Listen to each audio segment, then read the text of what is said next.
If I start from the onset of COVID-19, we were all operating at a very intense level, and you could also start to see a little bit of fatigue coming in. We actually have people who are from the prison side of things, who have gone wrong side of the law and now they're rebuilding their lives.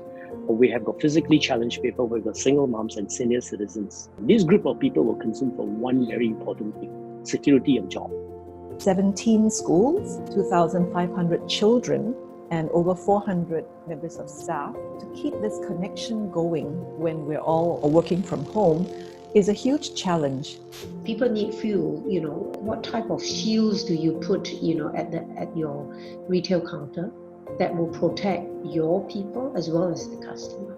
Not being able to see the team, not being able to know how people are doing in the normal ways that we know, prompted all of us to think more deeply about actually how do we know people. One of the things we put in place was to make care calls, but a lot of it was emotional support, focusing on the well-being of the individual. How are you doing? How are you coping? Culture takes a long time to build. So having that strong sense of we understand safety and we understand why it's important helped us really quite quickly to, just bring people together and say, okay, what would we do about the problem? We've seen this occurrence of panic buying throughout the world. When we called out for help within our bigger group, and even from from the unions, the NTUC unions.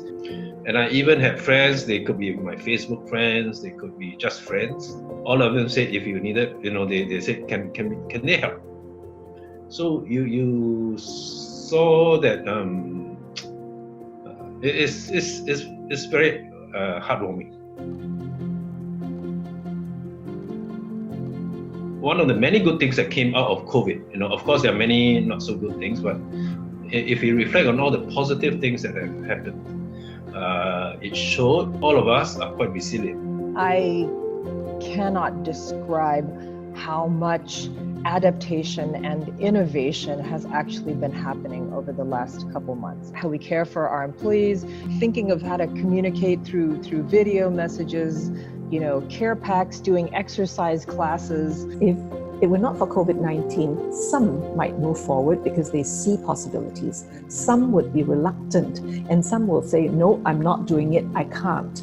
But right now, it's not about can't, because we're all in this together. We have a shared journey forward. Usually it takes us months to actually come up with an improvement to our sites and things like that. I mean, it was maybe 48, maybe 72 hours when a new donations in kind site suddenly kind of came out. We set up a small distribution warehouse. We did it in 5 days. 5 days. What would normally take many, many months to do. Things which are impossible all became possible. Uncles would drive their cab, the Grab drivers. So we picked a few stations and then we just gave away stuff. We just gave away the spray, sanitizer, some vitamins. And they were surprised. They said, no need to pay. We said, no need. To identify which are the families that have got 3 or 4 children have only got 1 computer, we provided for each and every one because their children is as good as ours. I think when there are great needs and challenges around us, there are people who step back and then there are people who lean in. And we found so many other kindred spirits who are actually just willing to try new things, do new things. And this COVID-19 was an opportunity to exhibit all those virtues that we believe in. In the hustle and bustle of our pre-COVID world, sometimes you forget. You forget that as a leader, your job is to make other people's job easier. And this is not a time to demand. This is a time to show a lot of grace, a lot of understanding. And it humanizes us so much more that we're not just work machines, we're people. We give our time, our love, and our attention. Being able to tap into your sense of agency, knowing that you can orient your business in a way and maybe shift some of your business priorities now to be a more sustainable business. What is important in my life? What can I do without? And what can't I do without? I think we have to involve people in the conversation around why this is important, why we all have a role to play? And what can we each do about it? Manage your fear, because the fear needs to be addressed and needs to be managed, otherwise it consumes you, because that can be very detrimental for our loved ones, ourselves, and our workplace.